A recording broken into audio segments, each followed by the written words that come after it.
Hey guys, it's Captain Brian Brown with FishingKnife.com, Fishing Knife Guide Service, and I am here with your KentuckyLake.com tip of the week.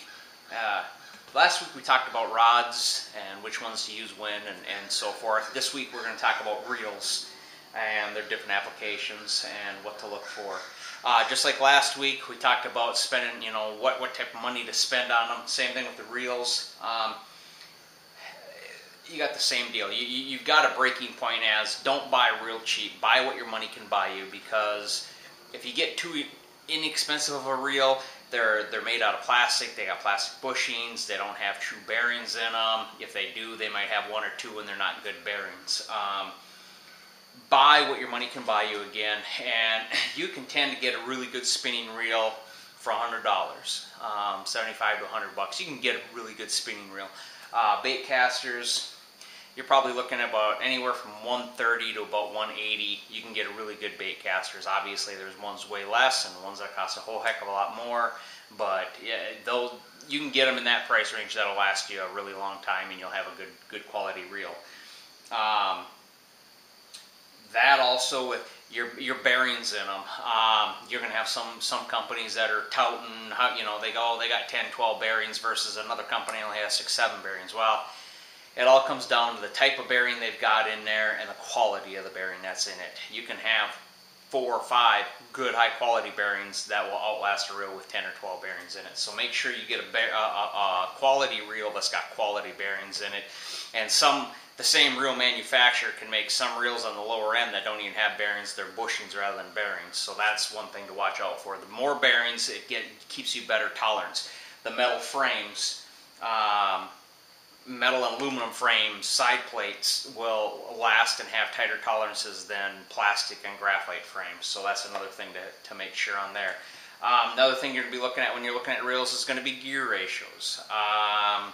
You've got them anywhere from down 3.8 to 1 up to 9.0 to 1 gear ratio. What the gear ratio means, for those of you that don't know, is for one whole turn of this handle around in a revolution, how many times does the spool go around? So does the spool go around only 4 times with one turn of the handle, or does it go 9 times around for one turn of the handle? And that will bring in how many inches of line per crank. So when you make this revolution and this goes around, say 9 times on a real high-end speed reel, it may bring in anywhere from 36 to 40 inches of line. That would be great if you're throwing a buzz bait or something of that sort. Now, if you want to throw a crankbait, big deep diving crankbait or big swim bait, big spinner bait, and want to keep it down on the bottom, you want a low gear ratio, 3 to 1, 4 to 1, 5 to 1, somewhere in there. So when you make one turn of this handle, this spool only goes around 3 to 5 times, and that will keep that bait on the bottom. And so you're only going to bring in maybe 21 to 26 inches worth of line at a shot. And that gear ratio, also on a low gear ratio, gives you more power to, when you're pulling that big bait or fighting something in, it's like winching this boat up onto the trailer. If I had a really high gear ratio, I could do it really quick. But when it got to the point where it's really heavy, you're going to struggle to pull it on. Low gear ratio, when I'm cranking that thing on, it may not come on as fast, but it's going to come on nice and easy, and I'm not going to get wore out doing it. Same exact thing with the reels. So there are different applications though. So you're going to want, when you're choosing a reel, when it comes to your gear ratios, and this is the biggest part everybody gets messed up on, and what I want to clarify, your low gear ratios, 3 to 1, your 4 or 5 to 1s, your 5, 4 to 1s, they're made for deep diving crankbaits. They're made for your big spinner baits, big willy spinner baits, 1 ounce, ounce and a half that you're throwing out on the ledges, and you want to keep them down on the bottom. Big swim baits, you want to keep them down on the bottom, real slow. That way you can't overpower it. A lot of times the guys want to use a 7/8 to 7 or an 8 or a 9 to 1, and I can slow down. You generally can't slow down enough to keep that bait down on the bottom. And then again, on the other flip side of things, you've got the 9 to 1, 7 to 1, 8 to 1s. Those are the reels that you want to use when you're flipping, when you're throwing a buzz bait, when you're throwing a rattle trap, burning a spinner bait right underneath the water. I use it a lot for my Carolina rigs, football heads, flipping, Texas rigs. And of course the spinner baits and that stuff I talked before, because I want to make that cast, fish it, get it back to the boat.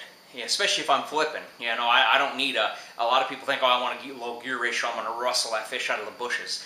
You're not worried about that. You're going to get less bites than casts that you're going to make. So in the end, on something like that, I want to make as many casts as I can. I only got a few feet I'm bringing that fish in anyhow. And even if you're making a long cast on a Carolina rig or a football head, I make that cast, I'm working it through a certain stretch of water, then I'm done. I want to reel it right back in, fire my next cast out, so I want to get that bait back quick. That's where you're going to want your higher gear ratios. Then when you come into your mid-range, generally your 6s, your 6.4 to 1s, 6.5 to 1s, somewhere in there, your higher 5 gear ratio to your upper 6s. Those are kind of your all-around gear ratios that have been around forever. Those can be used for pretty much anything. You just kind of got to give and take then again for a deep diving crankbait. You do got to slow up a little bit, and for throwing maybe a buzzbait or rattle trap, you're going to have to burn it a little bit faster. But it's a good all-around, good starting bait casting reel gear ratio is that 6.4 to 1, somewhere in there for if you're just getting into one and just learning how to use it, because it can be used for pretty much everything. It's probably the gear ratio that's been around the longest. So, and the same thing with the spinning reels.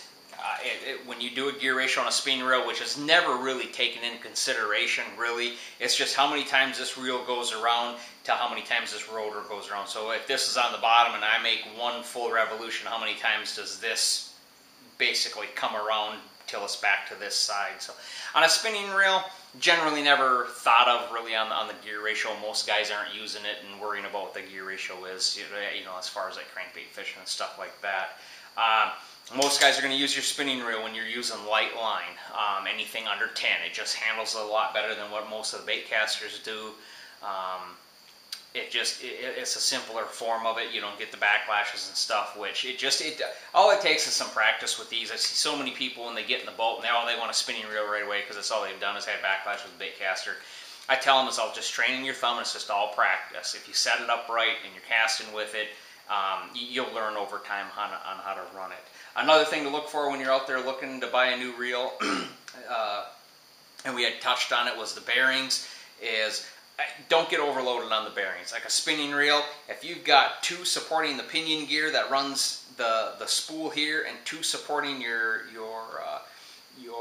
handle, that's what you need, 4. Make sure it's got at least 4. Anything less than 4, you're probably going to have troubles in the end. And with a bait caster, you're going to look for, you want basically 5 or more, 2 on the spool, 2 on the handle, including your anti-reverse, and that's what keeps when you disengage the reel, that's what keeps that handle from not twisting back. Some that used to not have it, you'd have some play in that handle and you'd set the hook and it would strip that bearing out. But 5 in a bait caster, 4 in a spinning reel is about what you want. So hopefully those will give you a little better tip on what when you're at the store looking at trying to find one or get a new one, what you're looking for.